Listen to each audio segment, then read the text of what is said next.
Welcome to Big Blend Radio's Nature Connection show with Lisa and Nancy, publishers of Big Blend magazines, and nature photographer Margot Carrera. Welcome, everybody, to our special 4-part series here on the Big Blend Radio Nature Connection show, focusing on nature destinations, where you can connect with nature. So this is part 2. First episode featured our co-host, Margot Carrera, who is a fine art nature photographer, and we talked about sacred spaces and how to actually connect with nature. We talked about experiences in Africa, Big Bear Lake, and also even Texas. We went around the world, basically. Now we're going to go around the world again. We have Linda Ballou joining us. Linda Ballou is a travel writer and author. She's also a podcast host here on Big Blend Radio with her Lost Angel Adventures series. She talks about her nature connection adventures in Ecuador and also talks about her backyard, which is Los Angeles. Then we also chat with award-winning travel writer and photographer Jamie Edwards, who talks about Stowe in Vermont. And Jamie has traveled the world. She has gone from Morocco to hanging out with silverback gorillas in Uganda. So trust me, you're going to enjoy these 2 podcasts. From there, we're going to chat with Lisa Evans and also Diane Dobry and Kathleen Walls, also 3 travel writers. They're on the 3rd episode talking about coastal Mississippi and Florida. And we also chat with Steve and Karen Wilson and Joe Clark about North and South Carolina. So that's the 3rd and 4th episode. So stay tuned for that. Everything can be listened to on bigblendradio.com and youtube.com/@bigblendradio. Thank you for listening. Enjoy.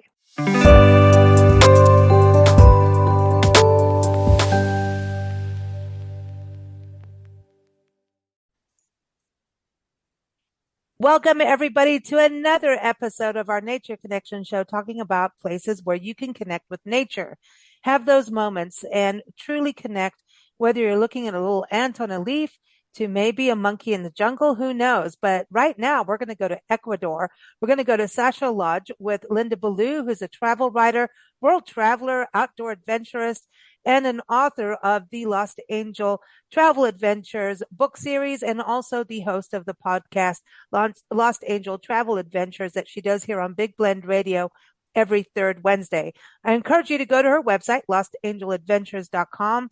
And the story she's going to talk about today is from her book, Lost Angel Unleashed. It's out now, and you can go get it. Again, lostangeladventures.com. As always, the links are in the show notes. So it's a jungle out there, Linda. Welcome back. How are you? Hi, Lisa. I'm looking forward to reliving my experiences at the Sacha Lodge. It's on the Napo River, which is a part of the Amazon. And it's just a totally immersive experience in nature. If you have the desire to connect with the great outdoors, this is a wonderful opportunity. First, you fly into Quito, and then you take another short hop down to a dock where you get onto a boat, a canoe, actually. It's a very long canoe. And you go up the Napo River for an hour or so. And so you're really out there. And then you pull up to a dock and you hike in a half a mile or so to get to the lodge. And once you are at the lodge, there's no cell phones. There's no boom boxes. There's no connection with civilization whatsoever. It's an eco lodge, and it is run by the indigenous people. Oh, wow. And yeah, totally indigenous. All men do the guiding and the cooking. They believe the women should be at home with the children. So that was an interesting aspect of it, that it, all the cooking, was done by men. So each day you have different nature walks of different varieties. One day you'll go through the trees, through these giant trees, and you'll climb up this ladder that they've built onto a kapok tree that takes you up higher than the canopy of the trees. And so you can see the blooms that are on top of the canopy because there's no sun on the forest floor. So all the blooms are on the top. So you have this forest of blooms. It's just incredible. And you feel like you're climbing Jack and the Beanstalk or something. I mean, it's really a cool That's thing. cool. And the other really fun thing I did with them was we took a smaller canoe into the jungle through these riverways. And there was I guess you would call it a flock of capuchin monkeys. I don't know whether they're a herd or a flock, but a whole bunch of them, like 100 of them, jumping from over our head, in the tree canopy, with the risk of one of them falling on your head, if they missed the That's limb. cool. They were really cute. And, I mean, as I say, there was no outside noise. There was no planes. There was no cars. There was no sirens. There was Wow. none of it. You were just totally immersed in nature, and it was wonderful. And your rooms were very nice, nice modern amenities, with the exception that your wall was a screen to the forest, to the jungle. So at night, you had a full tilt orchestra of insects. I mean, it was really loud. It was really phenomenal. It was really beautiful. It was very lulling. And you really got a sense of the life. The jungle is just throbbing with life. And in the daytime, you would see these blue morph butterflies wafting, which are Ooh. just absolutely incredible. Ooh. And yeah, But the I mean, birds, I wanted to touch on the birds because the birds were 600 everywhere. species, Yeah, 600 the birds, species. they had a special walkway high up. You climbed up, and they had like a walkway where you could get up and scope the birds. Toucans were quite common. Oh. The weaver birds, I mean, I can't name Oh. all the birds, but many, many, many, many beautiful birds, and they got you a way to see them because, once again, the forest is so dense that from the forest floor it's hard you see the insects, like you see the trails of the cutter ants, which are Cool. very, yeah, very cool. They're And neat. They're a neat. tarantula or two, they will point out they'll find the insects for you and give you the Mm. story behind the insects. But the other thing that I thought was so fantastic, the lodge is situated on Black Lake, and we went out at night. And then at that point, we were totally immersed in the envelope of the dark sky. There was no Mm. ambient light. And they took a laser beam and drew the constellations for us in the heavens. And I just was so taken with that. I thought, and it was so peaceful, Oh. so quiet, and so still. Of course, you could see the little eyes of the caiman, which are like little tiny alligators that hang around on the shore and the reeds. So I mean, and there are piranha in the lake, but they're little ones.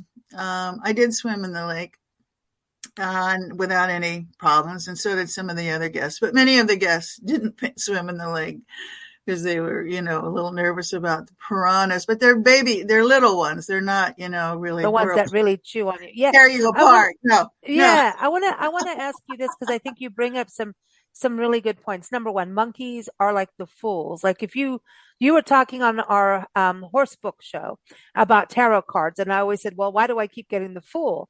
Well, maybe it's because I love the monkeys in the forest because monkeys remind us to laugh at ourselves, and monkeys also are very I want to say they take care of their young. They're incredibly sensitive, more than we think of. The way their antics are funny, but it's kind of the same thing as human beings.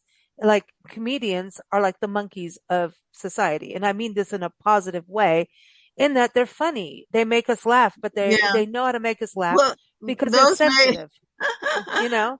that flight of monkeys over our head was hysterical. We were all laughing. It was really, really very cute. And they would grab one another if one of them was starting to fall. They would catch their friend and drag them on. That was cute. Wow. But I have Well, to say, the other yeah. wonderful thing about Sacha Lodge is that the cooking was very interesting. It was all indigenous people cooking a lot of vegetarian dishes that were Mm, very interesting and very flavorful. I mean, of course, they had fish like tilapia is a pretty common fish down there. But anyway, yeah, just the trying the different foods, and they served it in a buffet style so that you could experiment with all sorts of different dishes. It was a really fine experience, and it mm, wasn't that expensive.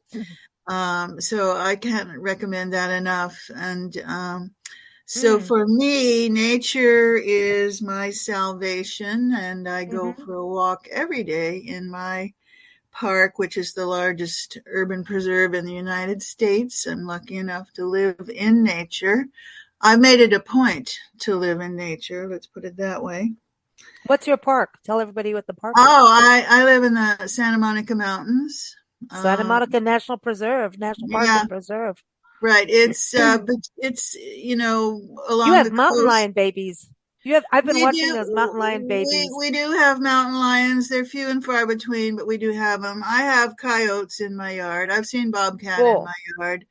I do get bucks, deer, raccoons, but I like living with the wildlife. And every day around two, I go for a walk for a couple of hours out into the mountains to clear my head, let my mind relax, let creativity bubble up, Hmm. just it gives me freedom, for my mind to clear, and just walking, gets blood into your bones and your brain, keeps your Mm, body alive.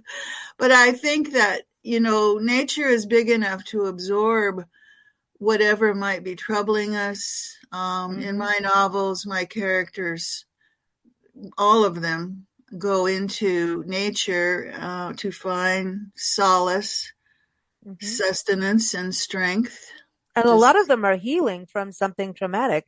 Isabella absolutely Bird, look at right. her. I mean, and then, you've got certain women that end up also with some chronic, some illnesses, or it's like a Frida Kahlo story, really, with, addiction comes in when it comes to medications and maybe a little too much wine or something. But you have these women that go through something traumatic in their lives, whether it be physical pain or just trying to break society chains, and they do. And I love your historical novels. I really do. Nancy and I both, and just even the ones that aren't too historic. You know, you manage to show that there's hope, and I think nature shows us resiliency every single day. But as humans, sometimes we take that for granted and overstep our line. But nature does show hope, I believe. Absolutely. Well, Jimsy, my little character in The Cowgirl Jumped Over the You Moon, know, I like her. yeah, Hmm. she has extreme heartbreak and disappointment, and she's disillusioned for many different reasons.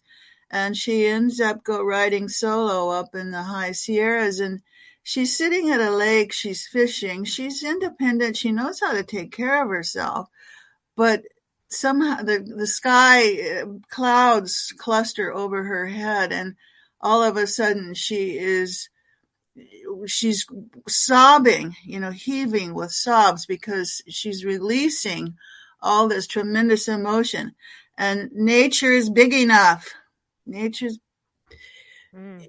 nature can absorb and take whatever's hurting us. It's really true. I feel that with whatever's going on in the world, sometimes you go out in nature and she's like a hug. She is the ultimate mother, right? And Correct. she will also kick our butts when she needs to and wants to.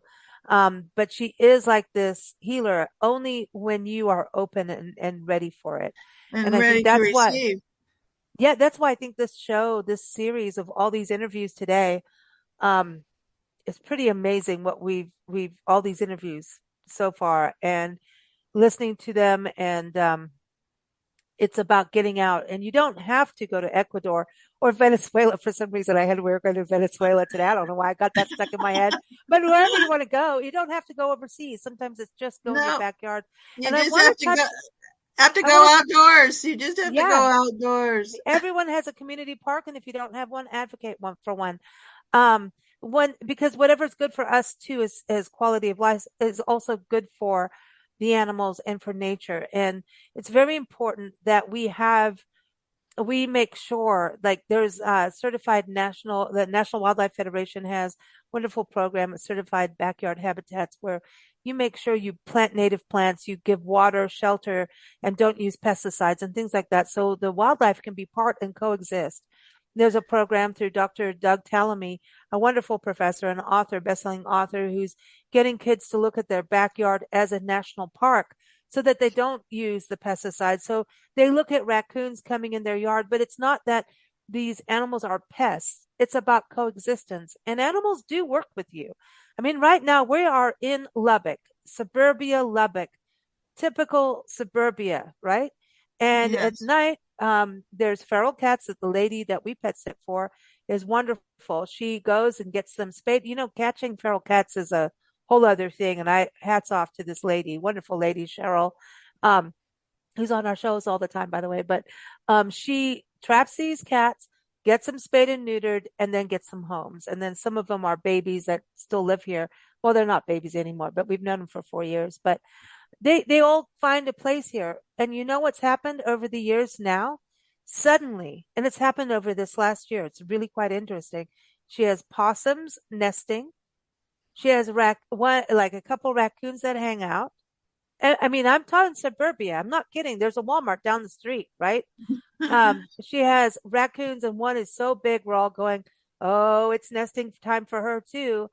And she has two fox come and visit at night and eat because she puts That's cat food out. unusual. So Well, isn't this is cool, this coexistence that we can have, and not to be afraid of it, but have a healthy respect of each other. Because as soon as you walk outside and the raccoons are there, they're going to actually pretty much leave. They're not going to hang out too much. They may saunter away a little bit and look at you, and you can look at them, but there's a respect that they have too. They're more scared of us, quite frankly, I think. right. Well, living here in the Santa Monica Mountains, people are very, very conscious of all of this. And in fact, they've just spent, I'm thinking they're spending like $50 million building an overpass over the Oh yeah, 101 freeway so that the mountain lions and other creatures who live in our mountains can go across to a larger wilderness area so that they're not inbreeding and, right. going extinct.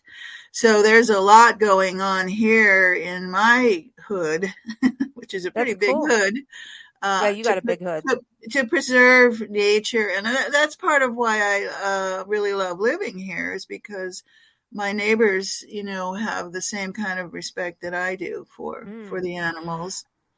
Does it also, I know that you are also, like, you have another hat that you wear, which is in the real estate world.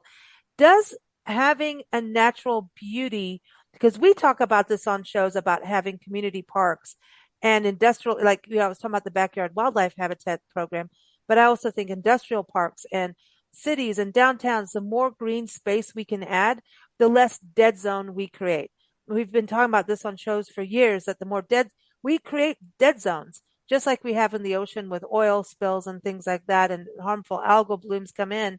We do that if we don't plant native plants and don't have these green spaces that are healthy for us as humans, more trees, healthy for us humans, healthy for the birds, healthy for all of that. And the more we do green spaces, does that not actually benefit the community itself in where they live? Well, absolutely, Lisa. I mean, uh, I live in a very, California is, I think there's like 17 million people in the Los Angeles area. My Oh, real estate office is in Studio City, and there's been a war going on there for the last, 20 years to save a green space that has been there, as a golf situation and tennis courts.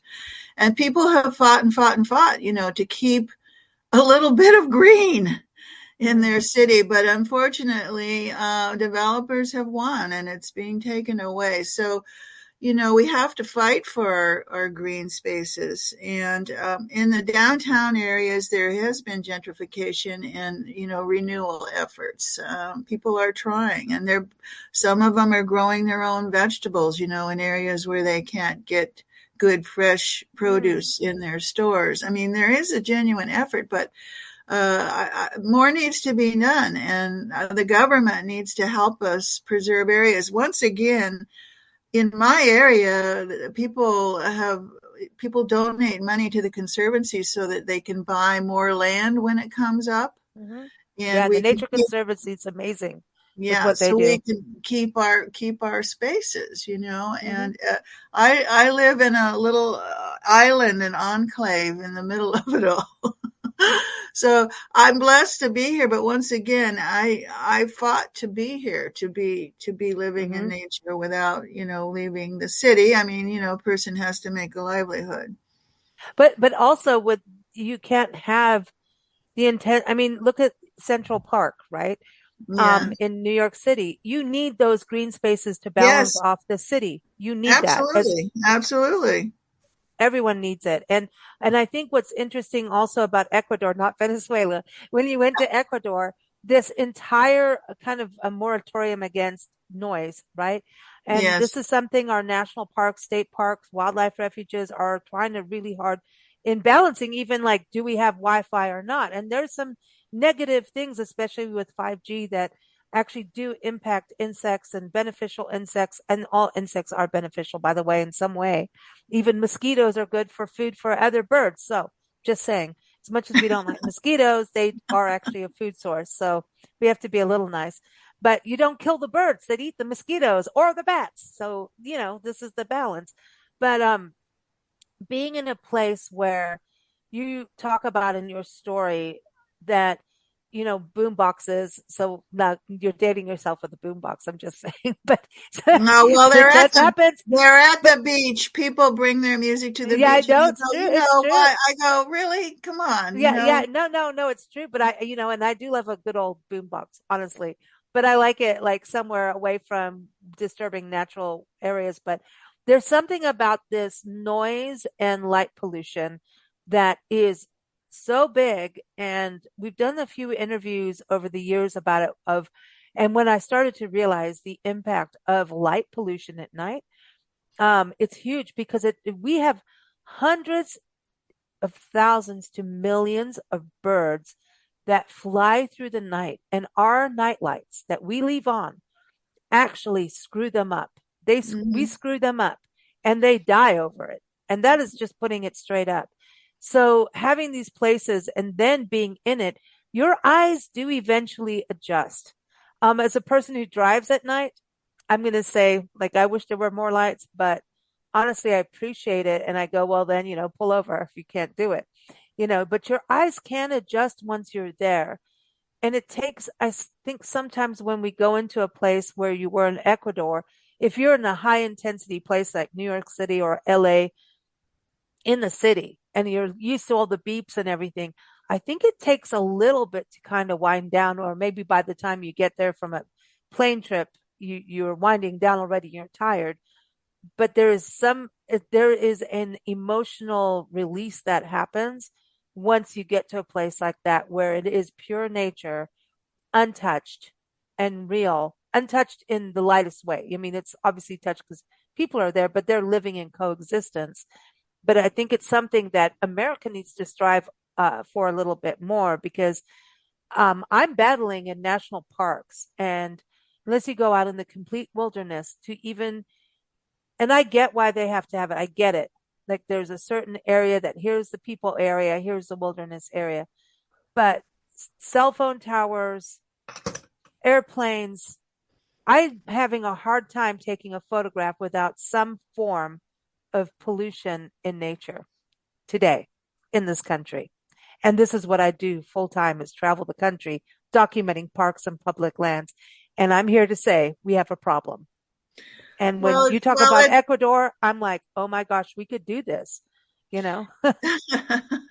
well, yeah. I mean, that's what's so wonderful about it, and it's not that far for me to get there. And Ecuador is having some political troubles at the moment, but it's a really beautiful little country, and it has a great deal to offer. As far as us, the Rocky Mountain National Park and all the other national parks are requiring reservations now Yep, because I it's think it's so good. crowded. And that does help, but at the same time, um, it discourages me from going because there's just too many people. Mm. So I go to places that aren't necessarily, big attractions, but still beautiful. Mm. After the COVID thing, I think a lot of people really needed to get out. And I think maybe this surge of overcrowdedness in the parks might change as we're able to travel more, internationally. And, I'm not sure of that though, because Americans feel safe in America, Yeah. you know. Yeah, you're right. You're right. I hope we find that. Well, I think also the shuttle services are a big deal too. I know in Sequoia and Kings Canyon National Park in the summer, they have a shuttle that'll take you out of the major, areas at the foothills like Three Rivers, Visalia, Tulare, Porterville. They have like a shuttle service that will take you up. And especially for people who don't know how to do a mountain pass and don't want to, there's a lot of us who don't like driving mountain passes. Their shuttle is great and you can get there and they'll take you to the different main trailheads. So you don't have to, and it's a lighter footprint into the park. So I think in a lot of ways, the parks are doing as much as they can. They're working hard on noise pollution. They're working hard on accessibility for folks who have walking issues or if they are deaf or blind, different disabilities. They're doing really good on accessibility. Um, so there's a lot of positives, but I think what you were talking about with Ecuador at the Sasha Lodge is this aspiration that we can look to, of how we can be as society in our parks and even just how we live. Do we need that extra light on? You know, what do we need it for? You know, Right. Well, I think if I recommend people to go there and stay there for a week and feel what it's like. yeah, it's Not awesome. to I'll have tell all you, that stuff going on. In fact, there was one man there that had a very tough time settling in to the experience. He wanted more action, and it's not that kind of experience. You kind of have to slow down to get into nature and listen and be still. If you're quiet, the animals will appear. If you're noisy and chatting all the time, you'll never see anything. that's right. That's right. It's the only time I'm quiet is out in nature. All It's right, really Lisa. true. It's true. Well, thank you so much, Linda. Everyone, keep up with Linda. Go to lostangeladventures.com and also hear her podcast with us every third Wednesday. And we're always going somewhere new. You never know. So catch us there. Thank you so much, Linda. All right, Lisa, take care.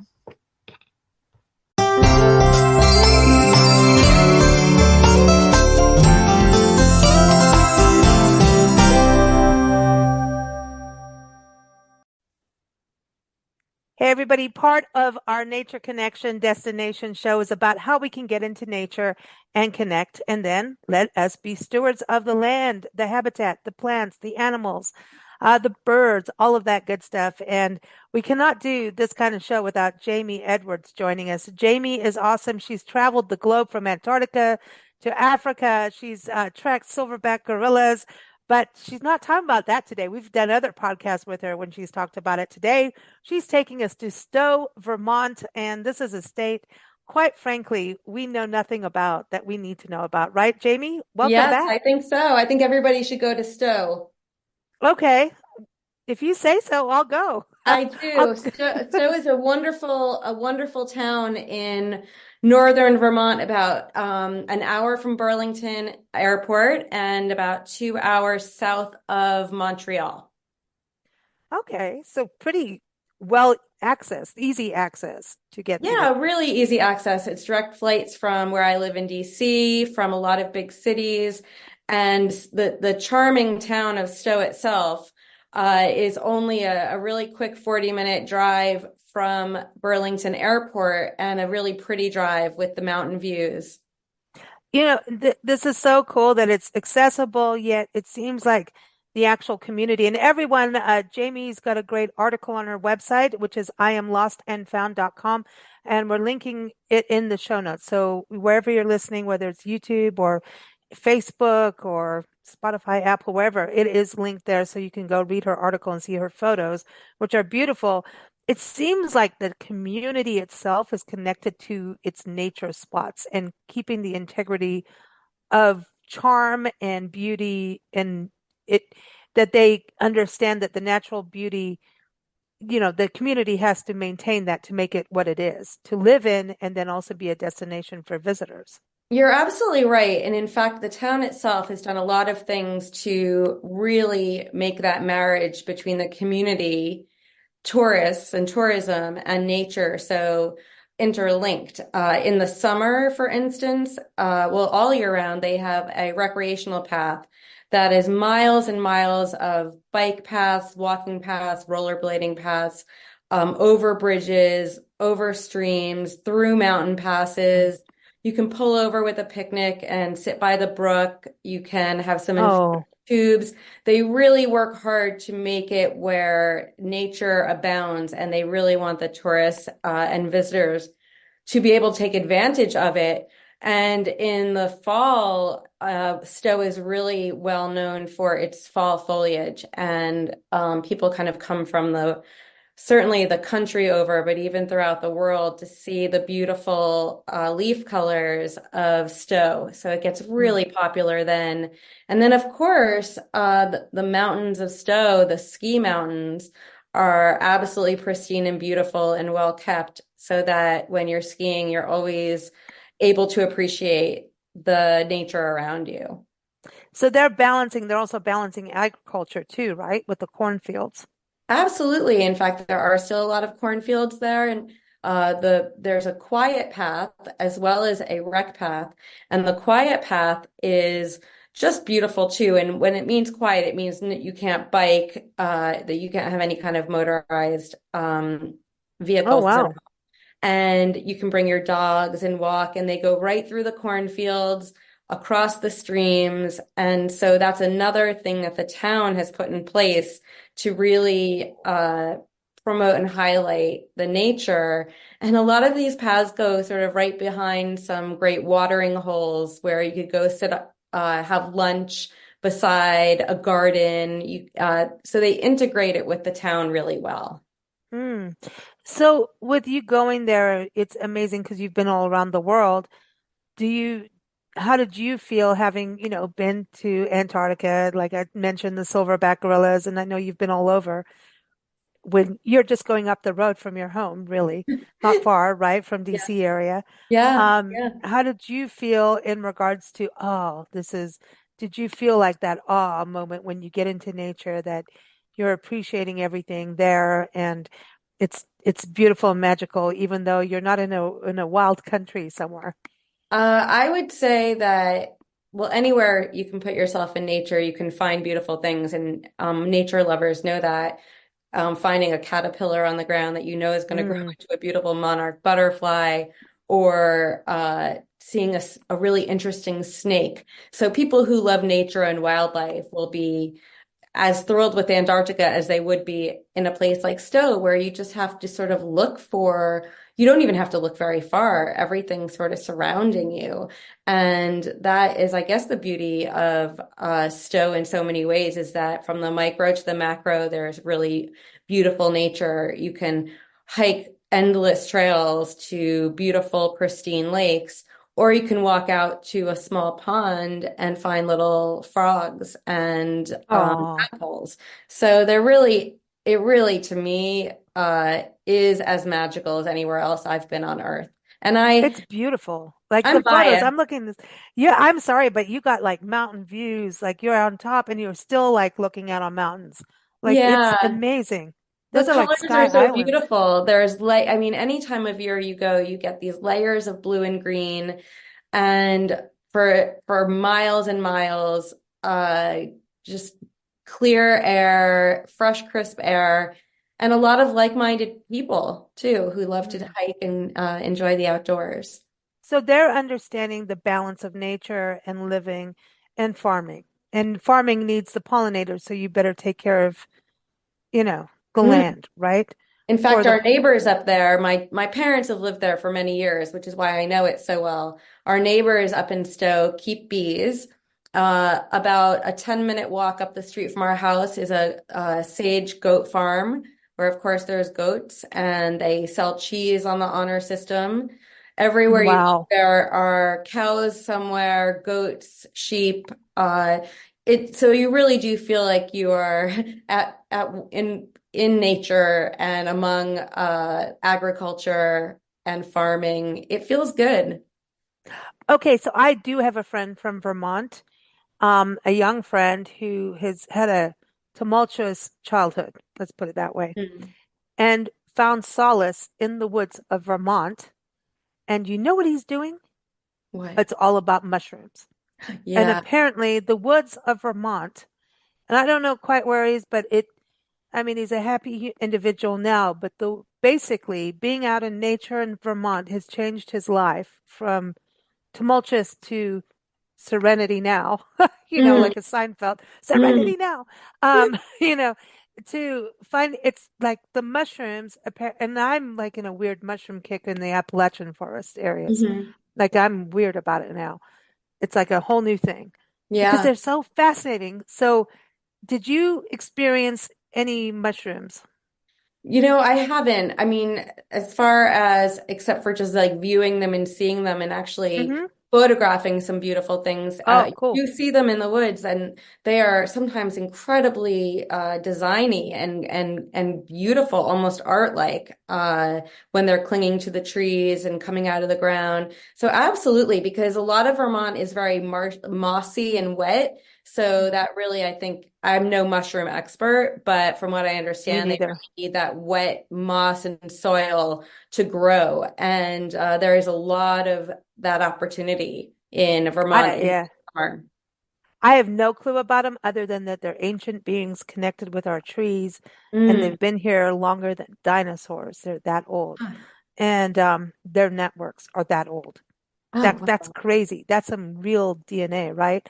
And I'm always in awe. Like I've seen this perfectly beautiful sculpted mushroom that comes out beautifully sculpted in its Yeah. natural way, and the next day I look and it's got all this hair and the hair is blowing in the breeze. I'm like, you got spores, baby.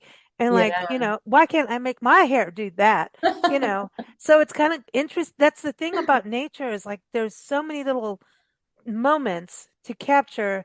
And do you find that as a travel writer going into all these natural places that it kind of makes you look at the tiny, like you were talking about in Vermont, you're looking at the microscopic, smaller beings and actually having awe over those because we're always so focused on, oh, we got to see the big five in Africa.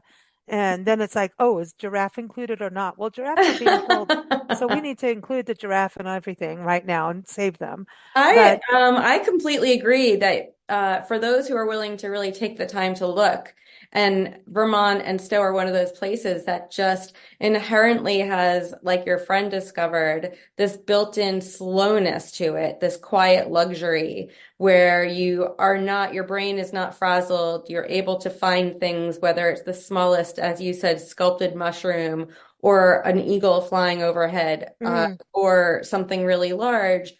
That is part of the beauty of being in nature is being able to train your brain to notice these things. do you think that the tourism aspects of Stowe, the town itself, do like the hotels and restaurants and things, do they understand the sustainable footprint that we need to have now? Oh, Being absolutely. In a fact, light footprint. one of our favorite restaurants is called Plate, and it's right on the main street in Stowe. And a lot of almost everything is foraged from nearby. They take great care to source locally, as a lot of restaurants do. And I absolutely think that almost everywhere has really changed their ways. If they hadn't started that way, they are becoming that way where they are increasingly staying local, being environmentally conscious. So I absolutely think that Stowe is one of those places. In fact, Stowe has never allowed a neon sign in its town. They Wow. no neon. They try to stick to their roots, their sort of classic old world roots. As a travel writer, do you seek out more of these natural spaces, just like for your personal enjoyment, right? We all know there's a recharge that happens. Your body gets exhilarated when you go out in nature, right? Mm. And so there's that personal like, ooh. But do you want your writing and photography to inspire others to understand the importance of nature, not just Yeah. admiring it and being in it and loving it, but to actually protect it? I do, and it's I like that you brought that up because my travel focus has changed over the years, and even with that trip to Antarctica, where the expedition I went with was very cautious about the footprint that they had overall, that every single part of the expedition promoted care for the planet, and that trickles down. You know, I go on a trip like that, and I talk to my kids about what I've learned when it comes to helping protect the planet, and we teach one another about it. So Mm. I do feel like my travels have changed and focus much more on sustainability and going places that care about the planet. Wow. So travel has changed you then. Oh God, yeah. Yes, absolutely. In the best way, best possible way. Oh, I love to hear that. I love to hear that. And so now this has become a dialogue within your family about Sure. nature and sustainability.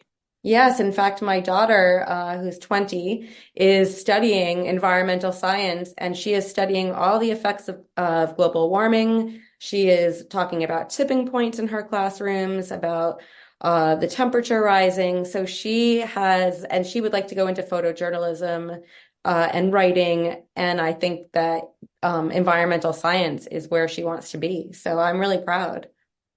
You go, girl. You've been a good mama. I love it. I love it. See, but it does change. You can't travel and not be changed.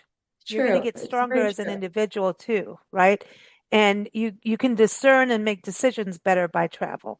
And nature will teach you true life. It will. It'll teach you the good, the bad, and sometimes you see the ugly and you go, "Dang," but that's survival, right? So, I bring that up in nature conversations all the time because I think it's important that we understand nature, and not put her down for how animals survive and have to do kills and things like that. I've talked about this on this entire series of nature connection shows because um, just because animals do that for survival doesn't mean human beings get to treat each other that way. And sometimes people look at nature and use that as a cop out, and I Mm. don't think we should. So. I agree. I agree with you 100%. The rules of the jungle are far different than ours. Yeah, and we created our own jungle. Yes. Yes, you We were right. did. We did. We did. But I think we've got these places, and I love that you focused on Vermont. I love hearing about it. And everyone, the link to, Jamie's article is up in the show notes and her website as well. I hope you follow her on Instagram. I love following her on Instagram. My God, she's taking us somewhere all the time. And I'm like, dude, I'm jealous. And when you get jealous, the thing you need to do is start planning how you're going to get there so you don't have jealousy in your life. Yes. So, I am lost and found, right?